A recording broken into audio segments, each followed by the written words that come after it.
So let's say you want to host a drag time story hour with 7-year-olds. You obviously can use your public library for that, but you can't read a book about God at a public library. And the actor Kirk Cameron just learned that. Dozens of public libraries refuse to give him a slot to speak to kids about his new faith-based book called As You Grow. One Rhode Island library told him, quote, "We are a very queer-friendly library. Our messaging does not align." Okay, Kirk Cameron joins us tonight. Kirk, thanks so much for coming on. So they wouldn't let you read this book? This book was banned in libraries? How controversial is this book? Well, it's a book that teaches biblical wisdom through the seasons of life to children and the value of growing the fruit of the Spirit, like love, joy, kindness, patience, gentleness, self-control. And I wanted to do a book reading at a public library, and I was denied by over 50 woke libraries that have hosted drag queen story hours. One of the most outrageous denials was Alameda County Public Library that said they didn't want that book teaching kids biblical values, while at the same time they're hosting a gender name change clinic tomorrow. And I'm thinking, wow. If we're so committed to diversity, why am I being excluded? Why can't I use your facility to read my book? You're a library. Well, yeah. So we began the show with a story about how the president of Ukraine has banned a Christian religion in Ukraine. And then we get to your story where the libraries ban your book. So the thread here appears to be fear and hatred of Christianity. Why do you think a religion based on peace and tolerance, turning the other cheek, not showing vengeance, is so scary?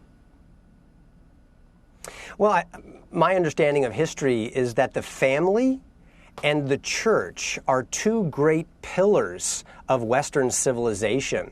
And those two things need to be removed and taken out of the way in order to fundamentally change the power structure and the moral value code of the nation.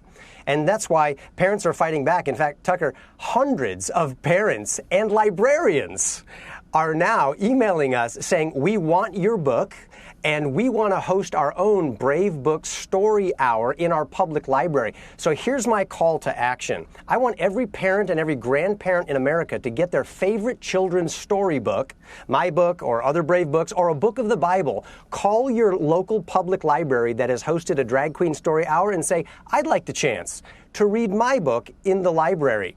And if they say no, they're likely breaking the law and violating the Constitution, and they can contact bravebooks.com. We'll give them free books and all that they need to turn that denial into a revival in their community.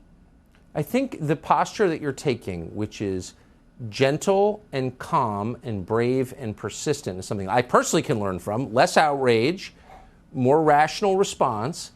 And I think that really works. And I hope that you inspire other people to do the same. Tell your story. Don't get mad. Be honest. Thank you. Thank you. I think you're right, Tucker. And to Christians particularly, we often get told no in the public square. We go home with our tail between our legs, crying in our Chick-fil-A soup, waiting for the rapture, rather than getting on the offense and saying, let's invest in our children and teach them the values we want them to learn. Amen. I completely agree with that.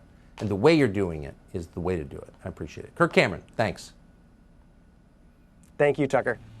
Subscribe to the Fox News YouTube channel to catch our nightly opens, stories that are changing the world and changing your life. From Tucker Carlson Tonight.